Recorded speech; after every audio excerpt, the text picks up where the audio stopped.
Hey guys, Mr. O here, helping you out with the week 14 packet. I'm gonna do a couple questions from the warm-up, question 6 and number 5. And then a couple to help you from the homework day 34. I'll do number 6. Number 10, we did it in class, so go see that example. And then I'll help you out with number 12 and number 15 instead of 14 this time, because I feel like you can get more from seeing this than you can number 14. But again, if you want to see another example, feel free to, again, send me a quick email. So for solving this is just basically solving an inequality, which means getting your variable onto one side and isolating it, meaning it has a coefficient of 1. So first, helps to distribute this. 7 plus t less than or equal to. That's a 2t plus 6 plus 2. That's really an 8. So 7 plus t is less than or equal to 2t plus 8.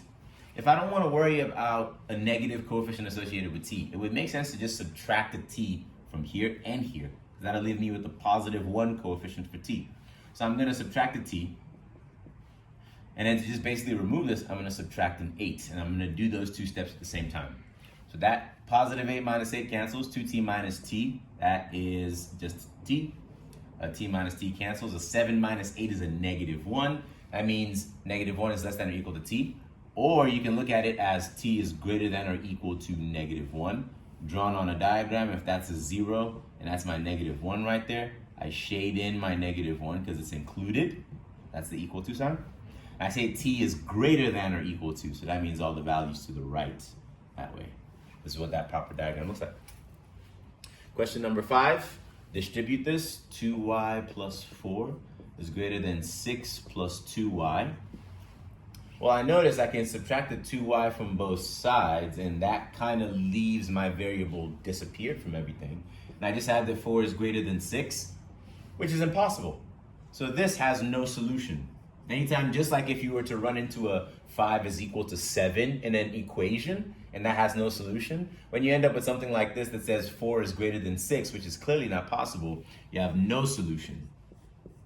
If you had something that said 6 is greater than 4, then that would be all real numbers, right? The opposite of this, if you said something like 6 is greater than 4, then after doing all of this, you ended up with a 6 being greater than 4, then that means all real numbers would be your solution to that type. That's it for the warm-up. Now let's look at a conjoined statement here from the homework day 34, number 6. F minus 6 is less than 5. I can add a 6 to both sides. That means that F is less than 11. And, I gotta keep in mind what's going on. This F minus 4 being greater than 2, if I add a 4 to both sides, that means that F is greater than or equal to 6. So I'm saying F is less than 11, and F is greater than or equal to 6. If you try, you can probably already determine what the answer is happening here. But if you just try to draw a diagram and said, okay, well, this is 0, this is 6, 11 is somewhere here. I'm saying X is greater than or equal to 6. That means I shade this in, and I shade everything to the right. If I'm saying F is less than 11, then I'm opening this up and pointing my arrow to the left in there. So again, if I'm looking for a conjoined, I'm looking for the overlap. So where is the overlap between less than 11, which is all of this, and greater than 6, which is all of this? And it turns out it's that region right there between 6 and 11, right? So you can say this is F is less than 11 and F is greater than or equal to 6. Or if you want to combine those two together, you can say that F is greater than 6, or 6 is less than or equal to F, and F is less than 11. Keep in mind, one of them has the equal because it has to be greater than or equal to 6. One of them does not because it has to be strictly less than 11. Put together, this is what the combined inequality looks like, and it's really this region. Your final answer should have the regions 6 shaded in and 11 not shaded in, just like that. And then you can cut the arrows. I just did this. This is a partial diagram. This is your final diagram. Number 12, we've got 10m minus 17 is less than 17m, or negative 6m is greater than 36. I can quickly solve this by dividing both sides by negative 6. That flips my sign though. So m is now less than negative 6. Or I can subtract us 10m from both sides. Negative 17 is less than 7m. Divide both sides by 7.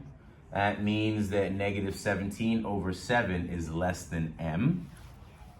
So m is greater than negative 17 over 7, or m is less than negative 6. Let's try to graph that. If I were to do this, 17 divided by 7 is like 2 and some change. So if 0 is here, this is like negative 17 over 7. And I'm saying that m is greater than that, strictly. So I leave an open hole and draw my arrow that way. But then I'm also saying that m is less than negative 6. Negative 6 is somewhere out here, which would mean, again, another open hole. And then all the values to the left there.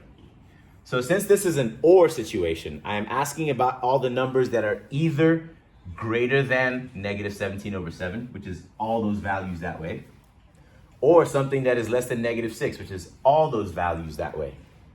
So that can't really be conjoined, and the broadest category, which is what we use to describe this kind of conjoined inequality, the broadest category, which is what an OR does, is now just including both of those. So this is your final answer. There's no real way to condense it.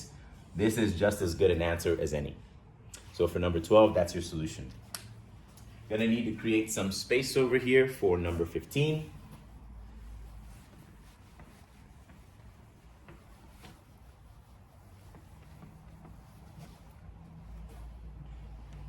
For number 15, we have negative 3r plus 2 is less than or equal to 6, or 5r minus 2 is less than 3. Solving them just like they're inequalities. Subtracting 2, negative 3r less than or equal to 4. Divide both sides by negative 3. That changes my sign. Greater than or equal to negative 4/3, which is r. Or add a 2 to both sides. 5r is less than 5. Divide both sides by 5. R is less than 1. R is greater than or equal to negative 4/3, or R is less than 1. If I'm to try and do a diagram, put a 0 there, that's a 1. At a 1, I'm wanting all the values less than 1. So that's really this diagram right here demonstrated. But I want all the R values that are greater than negative 4/3. Negative 4/3 is like negative 1 1/3. So that includes this value and then points all the way to the right as well. So this OR statement includes all the values that are less than 1, or all the values that are greater than negative 1/3. And if you realize that that's an overlap where you have the arrow continuing that way and that way, that really tells us all real numbers. Because every single number is either less than 1 or greater than negative 4/3. Any single number, absolutely. You'll find that the stuff in here satisfies that, the stuff in here satisfies that, everything here and everything there. Talk it through yourself, ask a question, let me see if I can help you with more videos. Thank you.